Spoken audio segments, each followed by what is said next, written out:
Hello student, मैं सौरभ कोहली आपका स्वागत करता हूं अपनी यूट्यूब चैनल में। आज हम चर्चा करेंगे क्लास 12th हिस्ट्री पाठ 13 महात्मा गांधी और राष्ट्रीय आंदोलन का। तो चलिए शुरू करते हैं हम अपनी कड़ी सविनय अवज्ञा और उससे आगे। गांधी जी जनवरी 1915 में दक्षिण अफ्रीका से भारत लौटे। गोपाल कृष्ण गोखले ने उन्हें 1 वर्ष तक भारत भ्रमण की सलाह दी। दक्षिण अफ्रीका में ही गांधी जी ने सत्याग्रह की पहली बार प्रयोग किया था।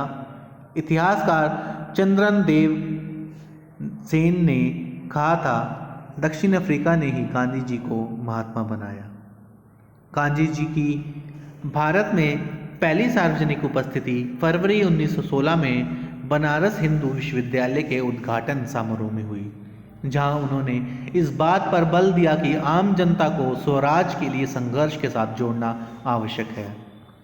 चंपारण 1917, खेड़ा 1918 और अहमदाबाद 1918 के स्थानीय सत्याग्रह आंदोलन करके गांधी जी ने भारत में भी सत्याग्रह की सार्थकता को सिद्ध करा। बड़े स्तर पर सत्याग्रह करने का अवसर गांधी जी को तब मिला जब 1919 में रॉलेट एक्ट पास हुआ। इसी सत्याग्रह के दौरान अमृतसर में जलियांवाला बाग हत्याकांड भी हुआ।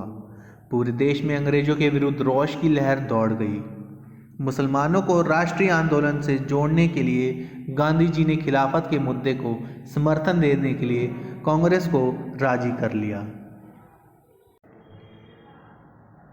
विद्यार्थियों ने स्कूल कॉलेज छोड़ दिए, सरकारी कर्मचारियों ने अपनी नौकरी छोड़ दी, वकीलों ने वकालत छोड़ दी, लोगों ने विदेशी कपड़ों और वस्तुओं का बहिष्कार किया, लोग चरखा चलाकर खादी बनाने लगे।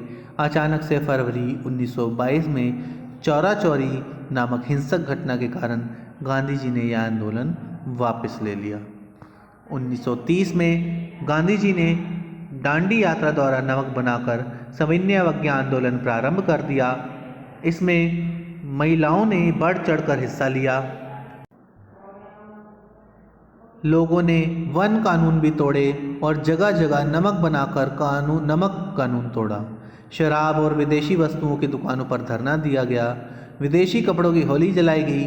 टाइम्स पत्रिका के संवाददाता द्वारा दांडी यात्रा को कवर करने के कारण गांधी जी पूरी दुनिया में चर्चित हो गए।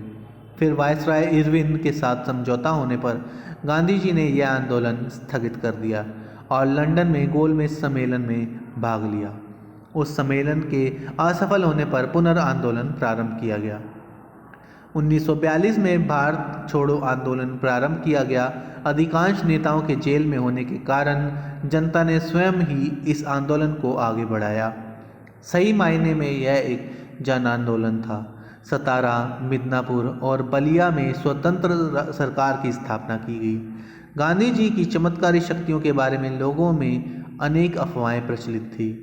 गांधी जी के प्रतिद्वंदियों और सहयोगियों के भाषण एवं लेखन, गांधी जी की आत्मकथा तथा जीवनी, पुलिस रिकॉर्ड, अखबारों में छपी रिपोर्ट, निजी पत्रकार गांधी जी के इतिहास को लिखने के महत्वपूर्ण स्रोत और निजी पत्राचार गांधी जी के इतिहास के लिखने के महत्वपूर्ण स्रोत हैं।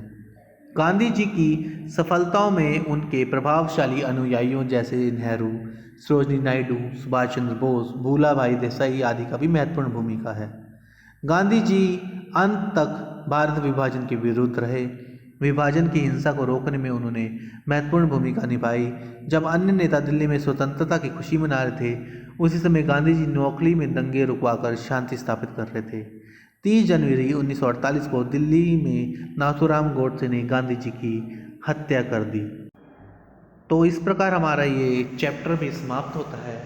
आगे भी हमारे चैनल के साथ जुड़ने के लिए और सभी पार्ट को देखने के लिए इस चैनल को लाइक, शेयर एंड सब्सक्राइब करें और बेल आइकन को ज़रूर दबाएं ताकि सारी नोटिफिकेशन आप तक ज़रूर पहुँचे।